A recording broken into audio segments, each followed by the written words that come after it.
मेरी जवानी गर्मी की धूप में रखी बर्फ की तरह पिघल रही है।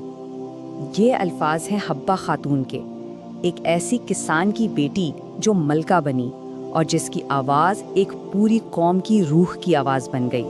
आइए आज हब्बा खातून की इस गैर मामूली ज़िंदगी की कहानी को करीब से जानते हैं। तो चलिए कहानी शुरू करते हैं एक ऐसी लड़की से जिसका नाम चांद था, यानी जून। ये सफ़र एक आम किसान की बेटी से एक अजीम शायरा बनने तक का है। हब्बा खातून की ज़िंदगी को समझने के लिए उसे 3 हिस्सों में देखना होगा। पहला दौर था जून का, जो एक किसान की बेटी थी। फिर दूसरा दौर शुरू हुआ हब्बा खातून का, जो कश्मीर की मलका बनी। और आखिर में वो कश्मीर की बुलबुल कहलाईं, जिसकी आवाज़ ने एक पूरी कौम के दर्द को ज़बान दी। आइए इस सफ़र को शुरू से देखते हैं।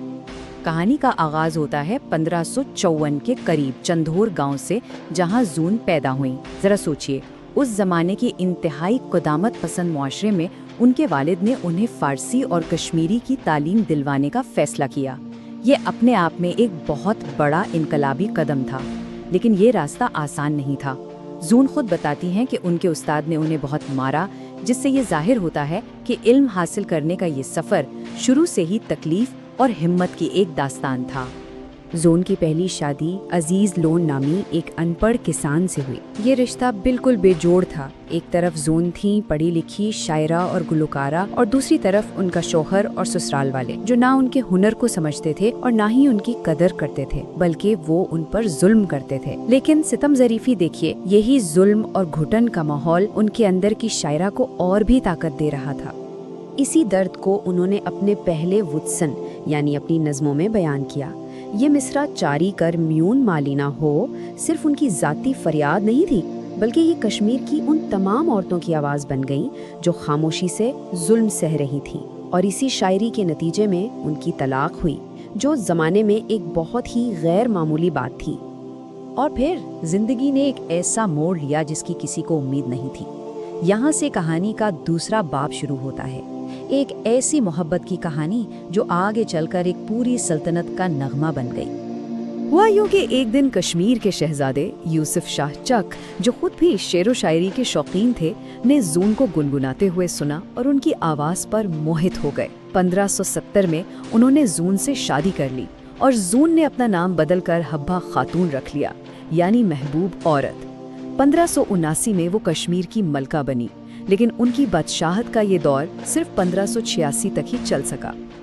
मलका बनने के बाद हब्बा खातून और यूसुफ शाह ने मिलकर मकामी फ़नून को बहुत फ़रोग़ दिया, ख़ास तौर पर लोल और वचसन जैसी कश्मीरी शायरी को। लोल एक मुख्तसर सरीला गीत होता है, जबकि वचसन में गहरे दर्द और तड़प का इजहार होता है। ये सिर्फ फ़न की सरपरस्ती नहीं थी, बल्कि मुग़ल दरबार के फ़ारसी कल्चर के मुकाबले में अपनी कश्मीरी शनाख्त को बचाने की एक कोशिश थी। लोग बहुत खुश थे कि उनकी मलिका उनकी अपनी ज़ुबान में गा रही थी। लेकिन इस मोहब्बत और खुशहाली पर एक बहुत बड़ी सल्तनत का साया मंडला रहा था। मुग़ल बादशाह अकबर की नज़रें कश्मीर पर थीं और वो किसी भी कीमत पर इसे अपनी सल्तनत का हिस्सा बनाना चाहते थे। 1586 में अकबर ने यूसुफ शाह को हिफाजत का वादा देकर दिल्ली बुलाया। हब्बा खातून को इसमें एक चाल नजर आई। उन्होंने यूसुफ शाह को बहुत रोका, लेकिन उन्होंने एक ना सुनी और दिल्ली चले गए। और वहाँ वही हुआ जिसका हब्बा खातून को डर था। अकबर ने अपना वादा तोड़ा और यूसुफ शाह को कैद कर लिया। यूसुफ शाह चुक को बाहर जलावतन कर दिया गया और वो फिर कभी कश्मीर वापस ना आ सके।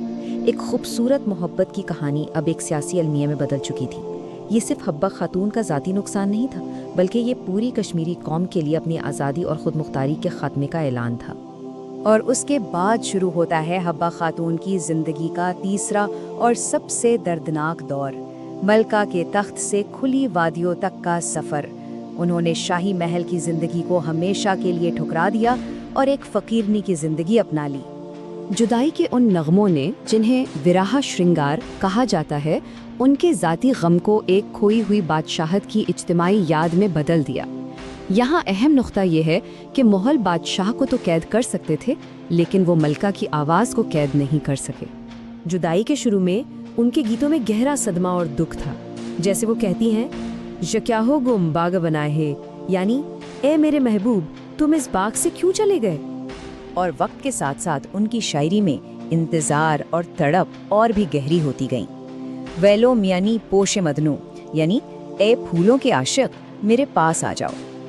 اور پھر 1592 میں جب ان تک یوسف شاہ کی بہار میں موت کی خبر پہنچی تو ان کا غم آسمان کو چھونے لگا۔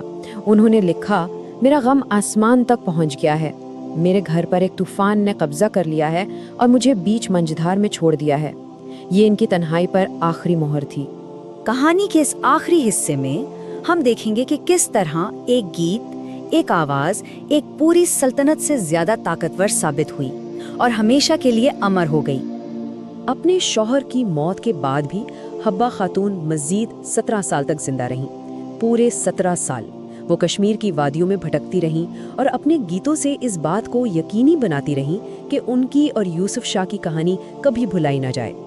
1609 میں ان کا انتقال ہو گیا، لیکن وہ اپنے پیچھے کوئی سرکاری تاریخ نہیں بلکہ اپنے لوگوں کے دلوں اور زبان پر زندہ رہنے والے نغمے چھوڑ گئیں۔ ان کی کہانی اس بات کا ثبوت ہے کہ سچائی ہمیشہ کتابوں میں نہیں ملتی، کچھ کہانیاں نسل در نسل گیتوں کے ذریعے سفر کرتی ہیں۔ ان دونوں کی قسمتوں کا فرق ہی پوری کہانی کا خلاصہ ہے۔ یوسف شاہ چک بہار میں دفن ہے، تاریخ کی کتابوں کا ایک چھوٹا سا حصہ بن کر، جبکہ حبہ خاتون آج بھی کشمیر کی آواز ہیں، ایک ایسی میراث جو کبھی ختم نہیں ہو سکتی۔ اکبر نے زمین تو جیت لی، لیکن کشمیر کی روح پر راج ہمیشہ حبہ خاتون کا ہی رہا۔ تو آخر میں حبہ خاتون کی میراث کیا ہے؟ انہوں نے کشمیری ادب میں ورہ شرنگار یعنی جدائی کے درد کو بیان کرنے کے فن کی بنیاد رکھی۔ انہوں نے لول اور وتسن جیسے مقامی فنون کو نئی زندگی دی۔ وہ کشمیر کے آخری آزاد دور کی علامت بن گئی، اور سب سے بڑھ کر ان کی آواز نے ایک ایسے بادشاہ کو تاریخ میں امر کر دیا جسے شاید دنیا بھلا دیتی۔ تو آخر میں یہ سوال رہ جاتا ہے کہ کیا ایک گیت، ایک نغمہ، ایک سلطنت سے زیادہ طاقتور ہو سکتا ہے؟ حبہ خاتون کی زندگی اس سوال کا ایک بہت خوبصورت اور لازوال جواب ہے۔